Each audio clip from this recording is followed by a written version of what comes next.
morning, respected faculty members and my dear friends. I am Dr. Akanksha, PG third year of Medical College.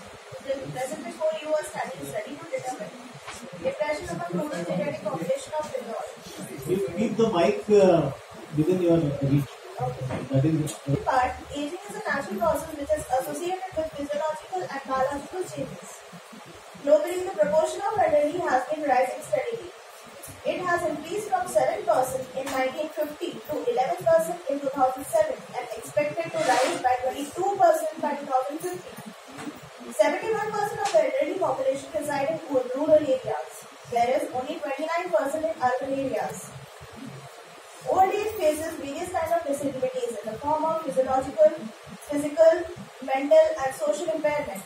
Depression is the most common psychiatric disorder among the elderly, characterized by sadness, loss of interest or pleasure, feelings of guilt or low self-esteem, disturbed sleep, appetite, fatigue and poor concentration.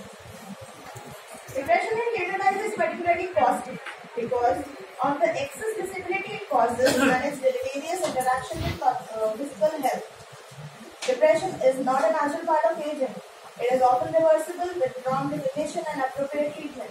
Depression in elderly is not yet found as an important health problem in the country because few community-based studies have been conducted addressing this issue. The objectives of my study were to assess the prevalence of depression among rural elderly population of indore, and second, to determine the social demographic factors associated with depression. Study area was rural field practice area of Akanksha Medical College Indore, and study design was cross-sectional study.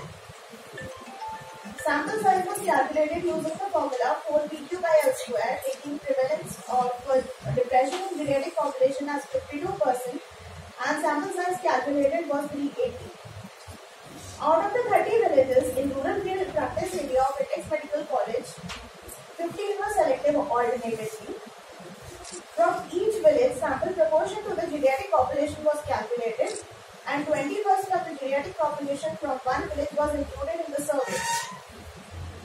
First house in the village was selected using simple random method, and the consecutive houses were included in the study till the sample size was achieved. From each house, only one elderly was chosen. In case the elderly refused to give consent, the next house was included. The following table shows the population of villages selected and the sample size from each. These are the 15 villages which we have studied, and we can see also the population and the sample size from each village. Study tool used was geriatric depression scale 15. It consists of 15 questions and was developed by Yesavich et al. In 1986. The scores of 0 to 4 are considered as normal. Scores 5 to 8 indicate mild depression. Scores 9 to 11 indicate moderate depression, and scores 12 to 15 indicate severe depression. Data was tabulated using MS Excel 2016 and data analysis was done using SPSS 20.0. Here are the results.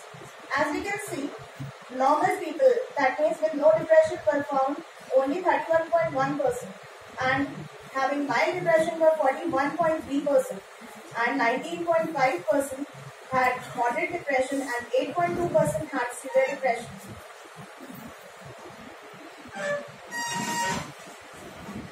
We have also studied the social demographic factors with the mean GDS scores. Here are some factors like gender, marital status, type of family that includes joint families and nuclear families, and working status.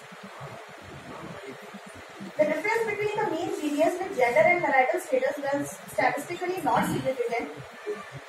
There was no statistical significant association found between the mean GDS score and the working status also. But the mean GDS score in the subjects with nuclear family was high in comparison to the subjects with joint family. The difference was found to be statistically significant with a p-value of 0.018. Here are some other socio-demographic factors which we have compared to the mean GDS score. They are socio-economic status according to PG Prasad scale 2018, presence of Ayushman Bharat scheme and presence of health insurance schemes. The difference between the mean GDS in classes 1, 2 and 3 and in class 4th and 5th was found to be statistically significant, showing a higher mean GDS in the subjects belonging to class 4 and 5. The mean GDS score and the presence of Ayushman Bharat scheme and other health insurance schemes was found to have a positive significance, showing a higher GDS score in subjects not having any health security. From the survey carried out, it was found that depression was associated with first lower socioeconomic class, second nuclear families, and third not having any insurance facility. So, in the end, I would like to say, to reduce depression among geriatric population and have them lead their remaining life beautifully with good memories of their families and not having stress, it is essential that they are strengthened economically and create awareness about the social security schemes available to them. Here are the references.